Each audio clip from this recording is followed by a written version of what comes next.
The sound of musicians tuning up is pretty familiar, whether it's an orchestra before a concert or a guitarist between songs. Getting in tune is a kind of agreement between musicians, so that the note called A, for instance, is the same pitch on all the instruments. But for this new piece, composer Lisa Illean has asked some of the musicians to detune, to set different reference points for their instruments. So what happens if you let go of the idea of a single point of reference? What new sounds and colours emerge?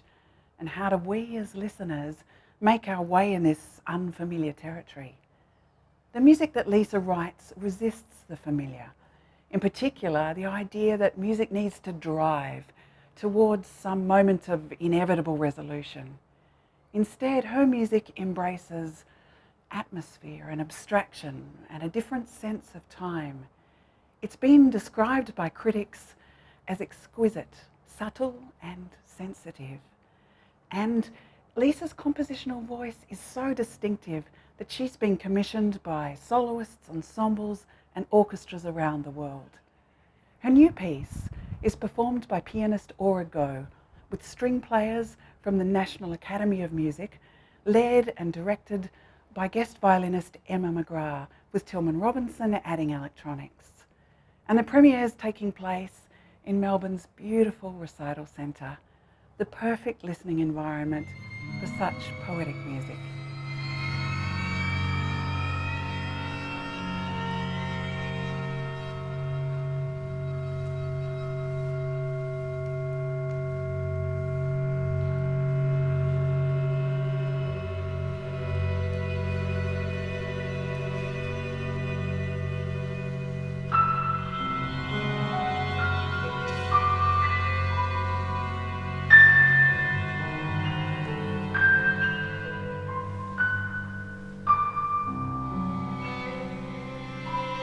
This work is a work for piano, strings and pre-recorded sound. And it's a work that explores in such beautiful detail texture and sound and timbre or tone colour, the various colours that each of the instrumental groups or instruments within each group can create. I would call Lisa's piece less about music as we know it and more about a sound world. And what I asked the students to embody when we started rehearsing is a meditation. So I'm purposefully keeping the rehearsals very low key. We're never in a rush, we're never stressed, we're never just trying to fix things. We're sort of getting into this zone, which is such an antithesis of modern life, where we can just settle into a different sound world. Lisa writes at the beginning of her score that everything is to be played with an intensely quiet focus. And again, I think that's a quality that Lisa completely embodies as a human, and her music embodies as well. So the whole work has this quality of intense, quiet focus. And it's a work that invites listening. Draws together sounds which I hope are elemental, sometimes exposed, sometimes ancient feeling, and often fragments of sound, so something which evokes perhaps a sound which we don't hear as well, so just sounds heard in part rather than in full. So when I started working on the piece, I began with just a few bars, and often it's like that. So I had some piano chords, piano resonance, and string sonorities as well. And these sonorities use tunings which are unusual for string players. This combination of sounds was then basically contemplated on, and the entire piece grew out of small and subtle changes to that, unpicking the layers of the chords to form lines and tapestries of sound, and knitting everything back together. I've had the score for a while now, and it's my job to bring that to life with Lisa's piece.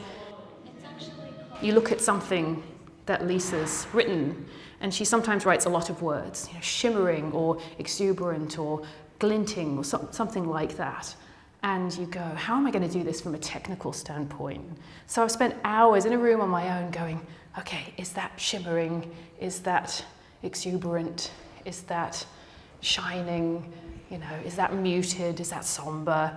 And figuring out all the violinistic things or string player technical things that can make that come to life.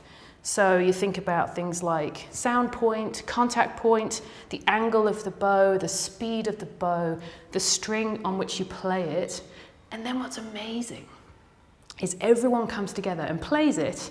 And then I get to sometimes, I stop playing and I go listen so that I can really focus. And then you can kind of tweak it. It's like this wonderful little smorgasbord of sounds that you can play with and make something whole out of. So that's really my main role in this project. So the thing I find really beautiful about writing for string instruments is the range of timbres and textures that you can explore with those instruments. So in this piece, I love the moments where the strings are played in a kind of more traditionally beautiful way, but also the times when they're not, when they're approached in a very kind of tactile way, and the sound is perhaps more quotidian and more textured with lots of artifacts of sound. So in this piece, the ensemble of 12 strings is divided into 3 quartets, one of which has a scordatura, which means that the string instruments are tuning their strings fairly differently to the way that they usually would.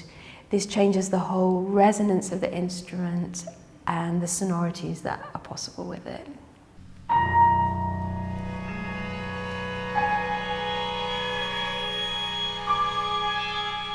The nature of the piano part in this work is very interesting.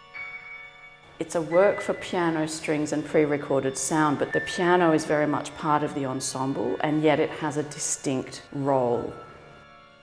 The piano sound is very distinctive. The nature of the piano, it is a stringed instrument in the sense that it has strings, but the way in which those strings are played in an instrumental sense is, well, it's technically a percussion instrument in that hammers hit the strings. We don't manipulate the strings directly as pianists.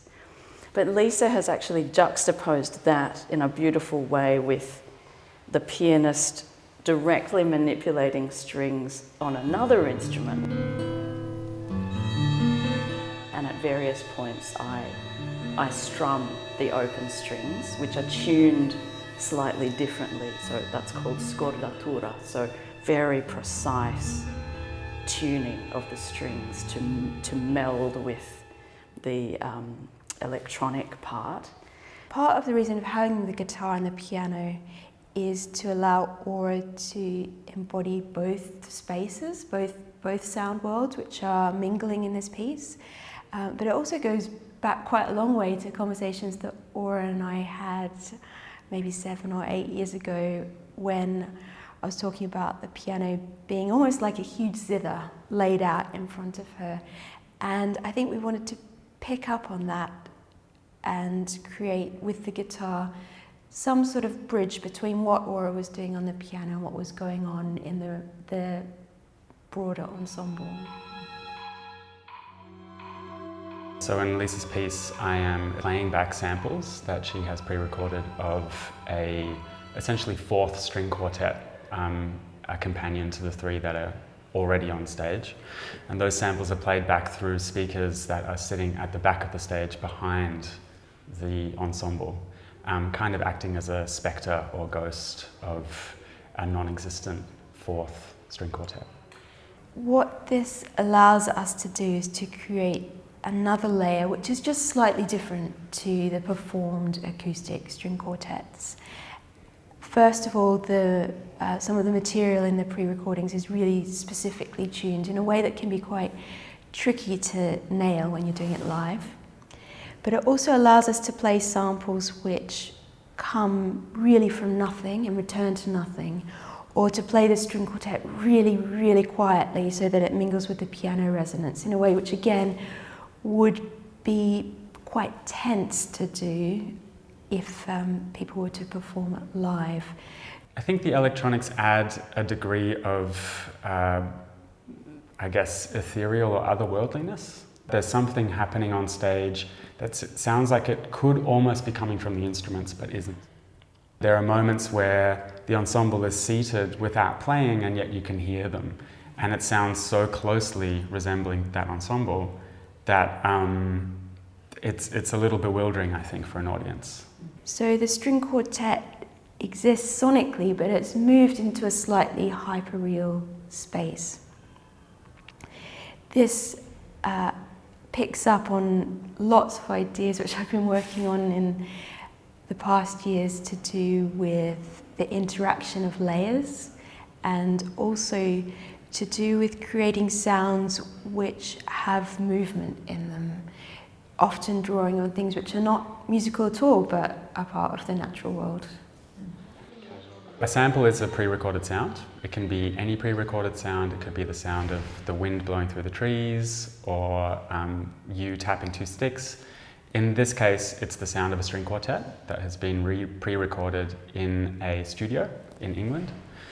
And those samples are then performed by a musician either on stage, or in this case behind the mixing console, to be played in real time with the ensemble. So it's essentially performing recorded sound. Tillman is certainly part of the chamber music group, and he is a chamber musician who performs the music really as much as anyone else. The whole time Tillman is listening and blending and balancing the elements that he's controlling, so they are as supple and organic as any of the other instruments which are part of this music on stage.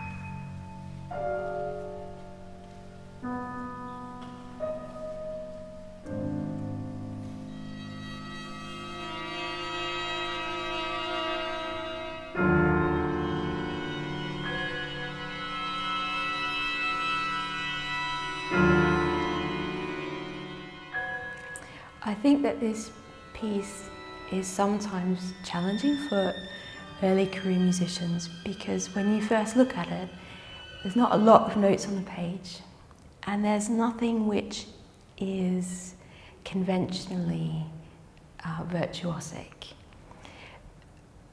A lot of my music is interested in something which has more of a discrete virtuosity, and as they're getting into it, I think they're realizing that it is hugely demanding in terms of their listening and the subtleness of what they have to do moment to moment.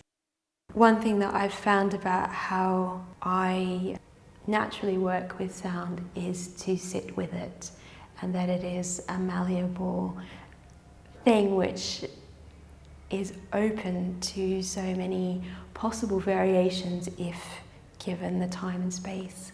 And so a lot of the music, and this piece in particular, I think, is an invitation for people to enter into that fairly rare opportunity to be still and to trace these trajectories of the sounds as they change in time in their own way.